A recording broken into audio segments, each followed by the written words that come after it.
Pernahkah Anda merasa ada yang mengawasi? Bukan dari sudut gelap ruangan, tapi dari sudut gelap pikiran Anda sendiri. Sebuah dorongan impulsif yang Anda sesali, suara keraguan yang membunuh mimpi, atau ambisi membara yang membuat Anda lupa diri. Kita sering menganggapnya sekadar suara hati atau sisi lain dari diri kita. Tapi, sebuah filsafat kuno dari tanah Jawa punya nama untuk mereka, sedulur papat. 4 saudara gaib yang berjalan bersama kita sejak lahir. Konsep ini dikenal sebagai sedulur papat 5 pancer. 4 saudara, 1 pusat. Kakang Kawah, si air ketuban yang pecah pertama. Adi Ari-Ari, sang plasenta yang menyusul. Getih, darah yang mengalir dalam persalinan. Dan Pusar, tali pusar yang menjadi penghubung. Mereka bukan hantu. Menurut para leluhur, mereka adalah 4 pilar energi yang membentuk fundamental kepribadian kita. Sebuah peta jiwa yang diwariskan turun-temurun. Lalu, bagaimana kearifan kuno ini relevan di era modern yang serba cepat? Disinilah kita membongkar kodenya.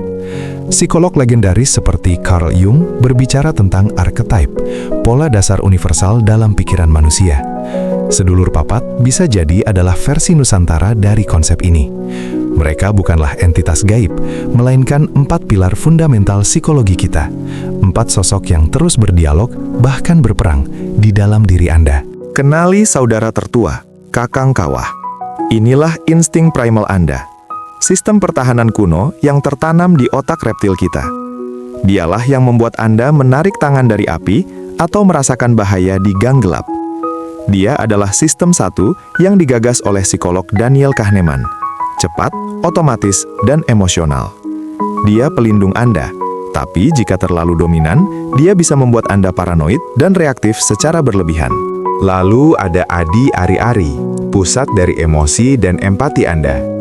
Dialah sumber dari tawa, tangis, cinta, dan amarah. Dia yang menghubungkan Anda dengan orang lain, yang membuat Anda merasakan seni dan musik. Tanpanya, hidup akan hampa dan monokrom. Namun, saat dia mengamuk tanpa kendali, dia bisa menenggelamkan logika dalam badai perasaan, memicu keputusan impulsif yang seringkali kita sesali. Berikutnya adalah Getih, personifikasi dari ambisi, hasrat, dan ego.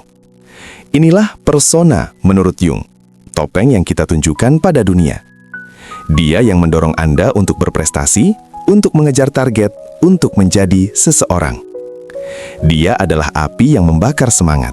Tapi hati-hati, jika apinya terlalu besar, dia akan membakar segalanya, menciptakan kelelahan, dan membuat Anda kehilangan jati diri demi validasi eksternal. Dan terakhir, Pusar. Inilah pikiran rasional, sang perencana dan analis. Dia yang menyusun strategi, menimbang pro dan kontra, dan mencari solusi logis. Dia adalah arsitek dari rencana hidup Anda. Namun jika dibiarkan berkuasa sendiri, dia akan menjebak Anda dalam analisis paralisis, keraguan tak berujung, dan kecemasan akan masa depan yang belum tentu terjadi. Dia bisa membangun penjara dari pikiran. Inilah yang terjadi saat keempat saudara itu tidak akur. Perang saudara. Insting menyuruh lari, emosi menyuruh marah, ego menuntut untuk menang, dan logika lumpuh menganalisa. Inilah sumber dari stres modern, kecemasan, dan perasaan terjebak. Anda merasa ditarik ke 4 arah yang berbeda sekaligus, karena para penasehat internal Anda sedang berperang memperebutkan kendali. Tapi ada elemen kelima, sang pusat, limo pancer. Inilah kesadaran murni Anda, jati diri Anda yang sejati. Dia bukanlah salah satu saudara, melainkan sang dirigen dari orkestra ini.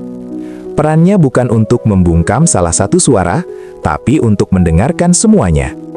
Dia adalah ruang tenang di tengah badai, sang pengamat yang tidak menghakimi, yang memiliki kebijaksanaan untuk menyeimbangkan keempat kekuatan ini.